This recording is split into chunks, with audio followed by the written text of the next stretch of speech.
Hello there and welcome to another video in our series JWH Makes. My name is John of JWH Millinery and today we're going to be making this beautiful Suicide Squad inspired hat. Now this is quite a complex hat to make, so this video will actually be in two parts. So this is just the first part of it. Next week I will be uploading the second part of this video. I usually upload my videos every 2 weeks, but for this one I'm going to make sure that you get the second video next week. And in future, anything that's going to take a two-partness of videos, I'm going to upload them a week apart instead of every 2 weeks. So in this video we're going to be learning how to block. We're also going to be learning how to work with Pt1, which I thought I bought Cinema, and it actually turned out I bought Pt1, which I do believe Pt1's Millinery did tell me that it was Pt1, which was a bit of a challenge, and you'll see that later on. Now this video is sponsored by Pt1's Millinery, so shout out to Michelle. Hi Michelle at Pt1's Millinery. If you are in London, make sure you go and see her. She's got a beautiful, beautiful dog called Conan, who is adorable, so make sure you find them on social media, and I'll link all their social media down below. So let's get started with this video, and I will see you at the end of the first part. So for this tutorial you're going to need the following: 2 meters of aqua cinema, 1 meter of neon lime basket weave cinema, 1 meter of aqua by cinema strip, which is about 1 centimeter wide. You're going to need millinery wire and a ferrule, 1 meter of lime grosgrain ribbon, and some pink Oasis floral spray. I actually did use some fashion spray instead. We'll talk a bit more about that later. And to finish it off, you are going to need some beads or some trimmings just to make the X on the hat. I did use some bugle beads, which have kind of an oil slick effect to them. If you have these, perfect. If you haven't, just use something similar. So the equipment that I used were as follows: 1 brim block with the style number HB042, which is from Hat Blocks Direct.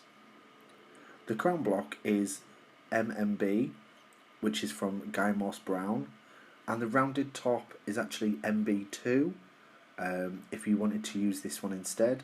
Now, like I said, we ended up using just the MMB block, which is just a flat top block, but if you did want a rounded top, then that's the one that I do have. You're also going to need, which it isn't compulsory that you have, but I used a 3D doodler, which you can actually Google that and find that online, and I used the neon ABS plastic pack. So to start, we're going to be blocking the brim, and to do this you lay the fabric on top of the block and start in the middle.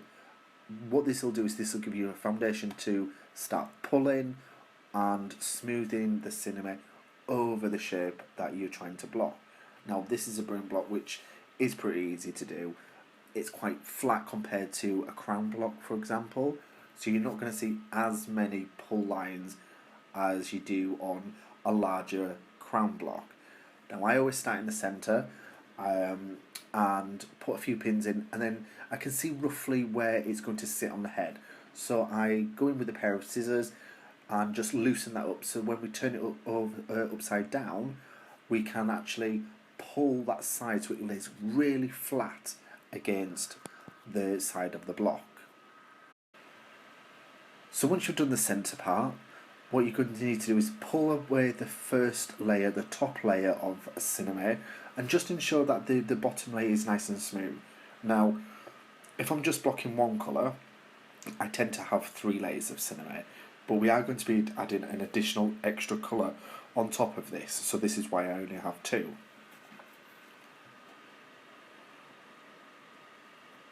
Just keep smoothing that down using the blocking pins.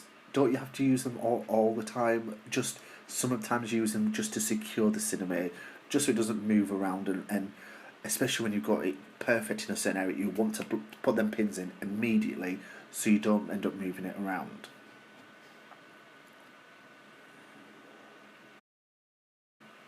turn the block upside down and pull on the cinema back onto the wrong end of the block. This will lay the cinema nice and flat along where it sits on the head. We did do that earlier, but this will just give that additional strength to the inside of the hats.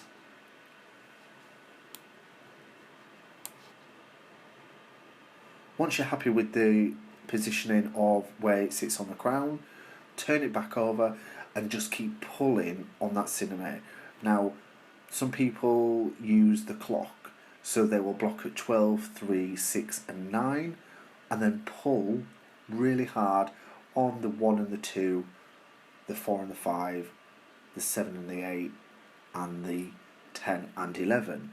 Now, I'm more of a northeast southwest. It doesn't matter which way you do it, that's the best way to block on any shape, really. Start at the 4 points, which are not on the bias, and pull taut on this fabric on the bias. And then all you now need to do is just stiffen the hat.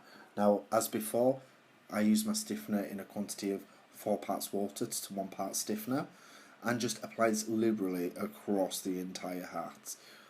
Now, you're probably going to notice that there is some lumps on that, and we are going to smooth them out later once the stiffener has dried. Now, this is the crown that we was going to use initially before we decided to change the shape of the crown. Now, as you can see, this material didn't block very well. I must have blocked this for at least an hour, and I could not get a smooth finish further down towards the bottom of the block. So yeah, this was hard. I'm not going to lie. This fabric, personally, I've never worked with before. I will definitely use it again because I've learned my mistakes. I learned how to work with this material, and it blocks so beautifully. But over something like this, it was quite hard when you don't quite know what you're doing and you're used to how cinema blocks as opposed to pin-up pock. So if you've got to this point, you've probably heard me say it several times, it's for somebody that's never done this before, cinema is your best friend. It will be so much easier with cinema. So once the brim is dry, what we're going to do is we're going to slowly prise this off the block. Now, don't be alarmed if you see some distortion when you're taking it off the block. That's natural. You can easily put it back onto the block and just apply a little bit of steam, and it will go back into that shape that you originally blocked it in. Now, sometimes you find that the cling film will stick to the hat block. Don't worry, it will stick to the cinema as well.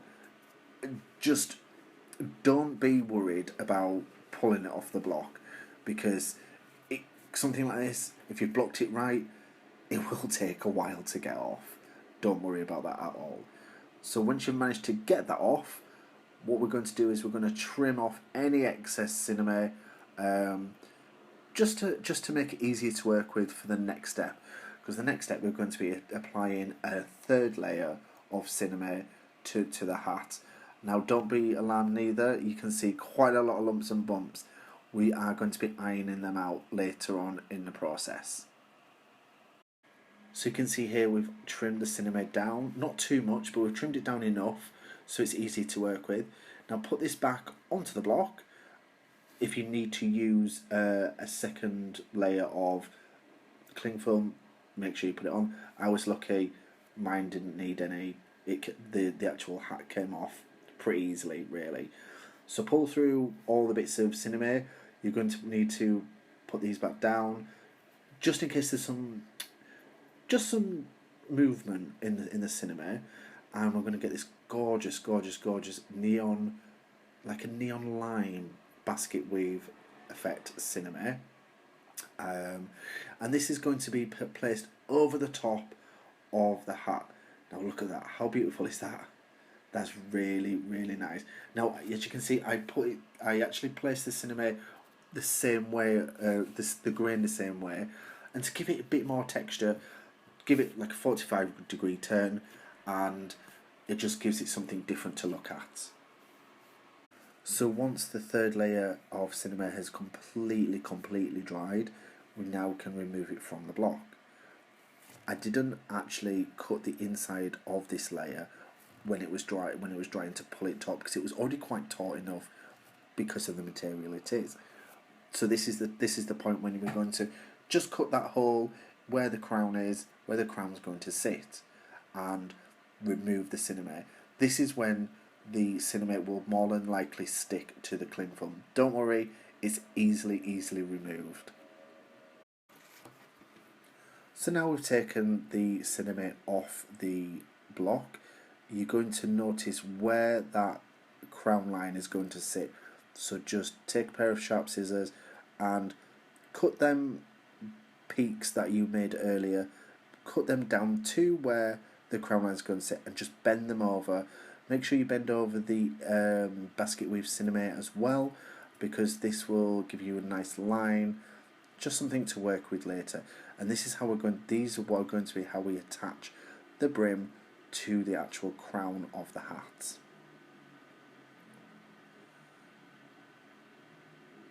If you've applied enough stiffener, this is going to be easy. Sometimes you might find parts where the stiffener isn't as strong as where it should be.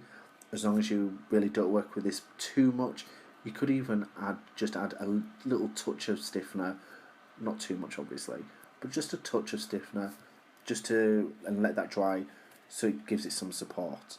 Now I'm pinning the layers together on the inside. This just makes it easier to work with later, and I'm also going to be trimming down the outside line at the edge of the brim, as you can see where the cinema really should end, and later on we will end up wiring this. And this is the finished brim, which is trimmed on the outside. As you can see, it looks really nice and very effective, and it really holds the shape of the brim. So put the brim onto a mannequin head and just position it which bit do you want which side, which bit do you want at the front, which bit at the back, and at the back just pop a little pin in, so when you're working with it later on you know exactly which bit is the back of the hat. So you're about halfway through. Keep tuned next week for the second part of this video, which will be learning how to finish the hat, how to apply that gorgeous faded pink effect to the edge of the hat, and how to get ready to sell really. So make sure you subscribe if you already haven't done so, and make sure you find me on all social media, and I'll put all them details down below. If you do make any of the hats in this series, make sure you send me an email. I will also link that down below. There's a lot of links down below, so I'll make sure they're all down there, including links to Pt1 Millinery, and to where the hat blocks are, where I've got the different hat blocks from, and all the bits and pieces that you will need. I'll make sure they're all down below. I look forward to seeing you next week. Bye!